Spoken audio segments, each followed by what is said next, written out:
想要把冰箱和餐边柜融为一体，应该如何设计呢？首先，我们就要把握好尺寸问题，地柜高度做到1米，柜门呢千万不要去选择做拉手，可以像他们家一样做成金属凹槽，我们打开非常的方便，而且呢美观度特别的高，深度呢做到了55公分，台面呢可以摆一些装饰品，墙面记得预留2个插座，我们在吃饭的时候摆放一些小家电，用起来更加的实用和方便。吊柜的深度呢做的是25公分，上面是浅柜，下面呢是一个深柜，这样的话呢可以没有头重脚轻的一个感觉啊。柜门呢是下挂1到1.5公分，我们打开很方便，同样呢也是无拉手，特别的美观。点睛之笔呢就在这款零茜的冰箱啊，颜色呢选的是白色，可以和整个屋内的原木风格做了一个相呼应。提前呢确定好冰箱尺寸，他家的深度呢做的是60公分，很多人家里面装完之后呢，冰箱变成了放肉石，特别的难看啊。但是零茜冰箱呢，话说回来就是价格要小贵一些，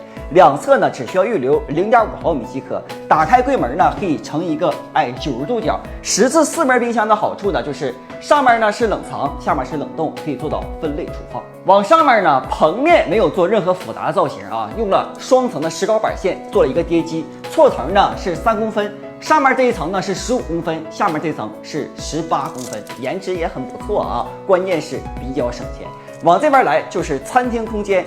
摆放了一个1.3米的餐桌，配合了4把椅子，搭配了一个小线形的吊灯，颜值感很强。这位置呢做了一个小装饰品，墙面呢预留2个开关，可以选择1开5口。打开之后呢，这个位置还可以亮灯，颜值感怎么样？你们自己来评价一下吧。